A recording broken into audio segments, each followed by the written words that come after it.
Between December 2018 and January 2019, over 1 million fish died in the Murray-Darling River basin. Bonnie herrings, silver, golden perches and iconic Murray cods, especially the bigger, decade-old ones. When looking for an explanation, some blame the drought, some others the politicians, the green algae or the river basin irrigators. But you know what? They may all be wrong, because I might be the culprit. Me, the other 33,268 registered customers on Australia's #1 water market and clearinghouse platform, or that Canadian pension fund that owns 78.1 gigalitres of Australian water. Does that sound crazy? Then hold on.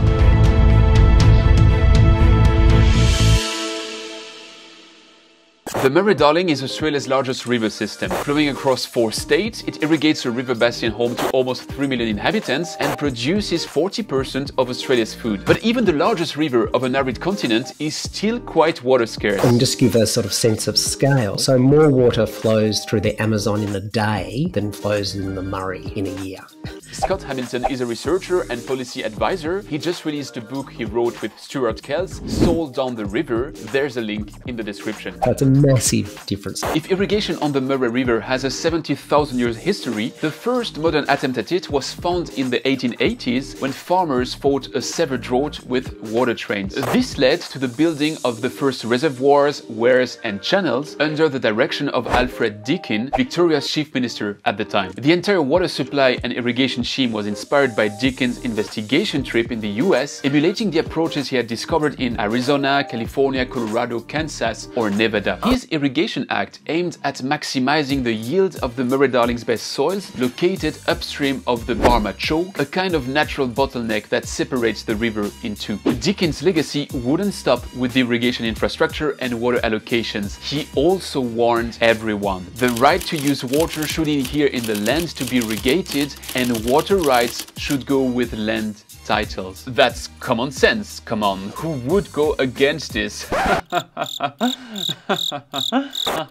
For a century, things stayed as is, with farmers irrigating their parcels with their allocated resources and punctual arrangements. At that time, there was some informal trading. One farmer may have had a little bit water left over and another farmer needed a bit more. So he'd say, well, you can have a couple of megalitres of water for a slab of beer. Yet, things were about to change with the 1980s. Ah, the 80s. Michael Jackson's decade, the A-Team, the first Star Wars trilogy, and Ronald Reagan, Margaret Thatcher, Milton Friedman, and free market economics. Everyone was, I think, on the bandwagon of thinking that markets are fantastic. And if markets are fantastic, why not trade water as a commodity? California had been the first mover by launching its water trading market in 1982. It would be followed in the US with Colorado River water trading in 1988, while down under, water trading began in 1983 in New South Wales and South Australia, and in 1986 in Victoria. On the paper, it was very promising. Suppose you were a Murray-Darling farmer. Unlike your neighbors, you invest in state-of-the-art irrigation tools so that you end up needing much less water and have some of it left on your allocation. You can now go on the market, sell that surplus to your neighbors, and cover your investment costs for upgraded irrigation. Along the same line of thinking, if you had to choose between various possible applications of your water allocation, you would for sure pick the most valuable one to maximize your return on investment. What's not to love about that? For 2 decades, it seemed to work quite smoothly, even if the market ended up being underused. By 2000, less than 10% of basin irrigators had ever conducted a water trade. But a revolution was around the corner with the Millennium Drought. The Millennium Drought was the worst drought that we'd ever seen. And what that was the beginning of is the impact of global warming. So this massive problem, and what was seen as an elegant solution, going into the market and going harder and quicker and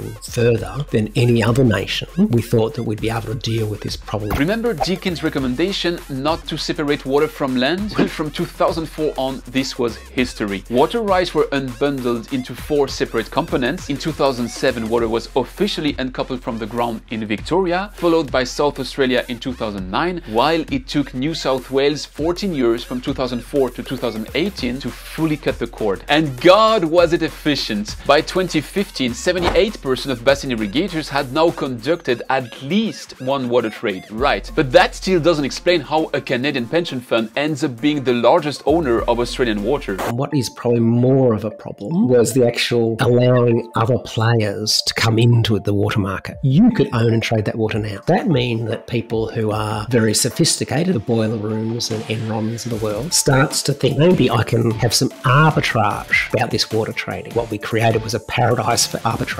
In the Big Short movie, Michael Burry predicts the collapse of the US housing market and makes a big profit over it. But if you've been watching the movie's ending attentively, you must have noticed this. All his investing is now focused on one commodity, water. This is actually not fiction, but a true story, and many bankers, hedge funds and traders have been massively following that advice. In the case of the Murray water trading, banks were even seen as a positive influence at first, as they would act as liquidity providing middlemen. But that didn't last. What are these finance professionals doing in an irrigator market?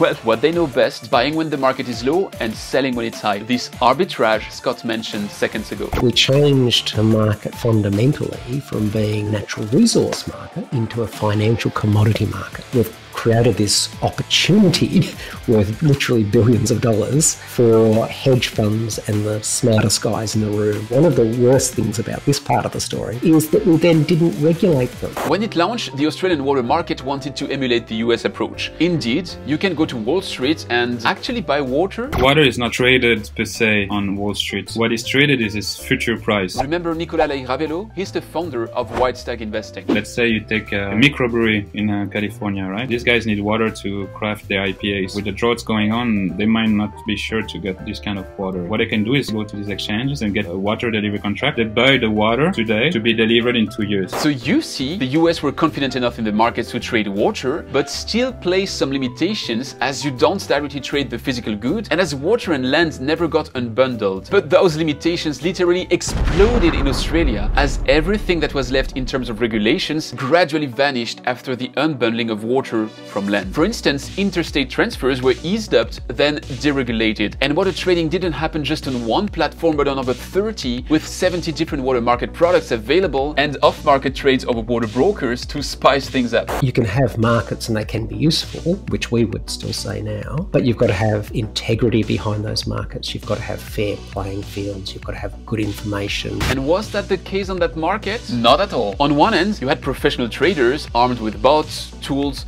superior experience and information, and deep pockets. And on the other end, you had farmers with desperate water needs. Suppose you're a trader and the market is at an all-time high. Would you buy water? Of course not. But now, suppose you're a dairy farmer in that same high market and your cattle need water now, otherwise they die. You have to buy water. There's no other choice. Hedge fund can push the individual farmer or the irrigator to their maximum willingness to pay, and they can do that every time. Now there's a difference between water as a commodity and your regular Coca-Cola share on the stock exchange. You can't just store it virtually in your wallet. This leaves you with two choices: leveraging the high market's volatility. In the early years of water trading, price movements of 1,000 to 2,000% within 1 year were common, or bank your water up to sell it back later. To do that, you now need to have a physical foot in the Murray River Basin, and that's how industrial scale farms started developing in the lower part of the river below the Barma Choke. Between 1997 and 2018, the total irrigation in this area doubled to reach more than 81,000 hectares. Even more surprising, those farms started to extensively grow almond and olive trees, which also doubled. Why? Simply because an almond tree won't die from one day without water. It may be a low return crop, but it's the perfect false nose for water trading. The cherry on the cake being that it allows you at the same time to communicate around how you green a desert. As a result, the farms above the choke started having financial difficulties with the ever-rising price of water. One by one, they began to close. But the same infrastructure and fixed operation costs divided by consistently fewer farms became an unbearable cost for the surviving ones, which in turn also had to close. That devil's circle totally changed the river's equilibrium. Before that, you would have irrigation in the upper part and the river then behaving as a river on the rest of its course. But what happened as we started to artificially move more water from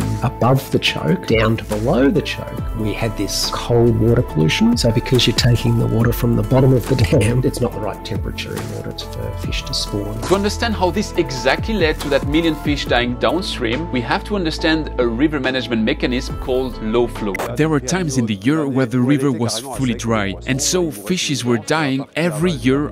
Georges Walter is the environmental director of the Haut-Rhin Departmental Council. He's in particular in charge of rivers and dams, and for 33 years now, he's my dad.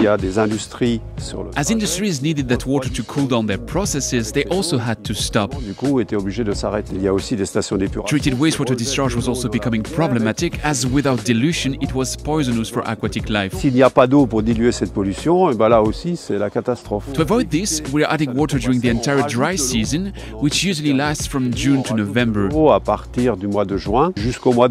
But of course, you need to stock this water up before. The concept of low flow is not new, but what changed is our sensibility to aquatic life. So low flow became more important because society expects better environmental treatment today than 50 years ago.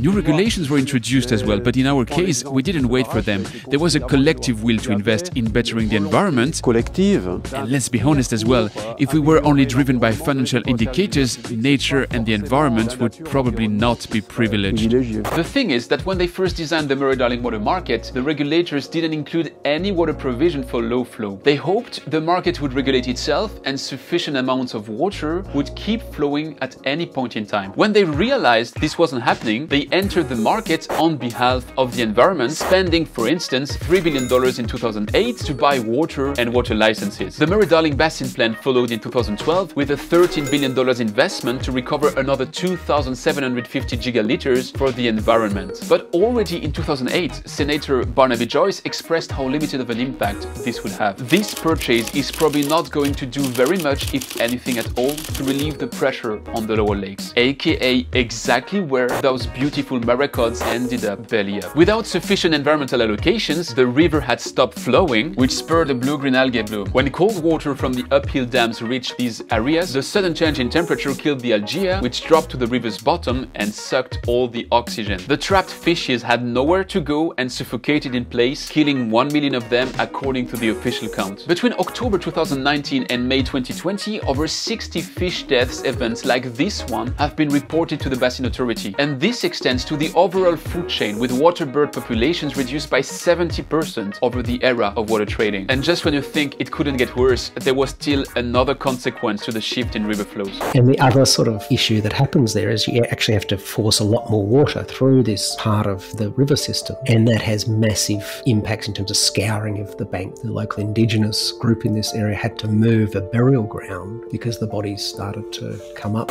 So what's to remember from that water trading story? Well, first, that apparently Michael Burry was right again when predicting that water would be the new oil. If you had invested in Australian water 10 years ago, you would have made a similar plus 500% than with the subprime crisis in the Big Short. Then, that this profit for some came at the expense of the environment, the economies, jobs and lives of traditional farmers, and the secular equilibrium of a river basin. And finally, that it's not over, as everyone, you and me included, can still enter that market as we speak, even from the other end of the world. In Soul Down the River, Scott Hamilton and Stuart Kells close with 4 problems that shall be solved to correct that market. 1. It must reduce the tendency towards corruption. 2. A new water model needs to address the stark power imbalance between groups of participants. 3. The water model needs to reflect the multiple values of water. And 4. A new water model needs to recognize the tendency for financial returns to dominate economic ones in the basin. Then, water may effectively end up flowing to its best use. If not, the money and the water flow to where the most money can be extracted from the system. Have a look at this video if you'd like to see the bright light of finance applied to the water sector,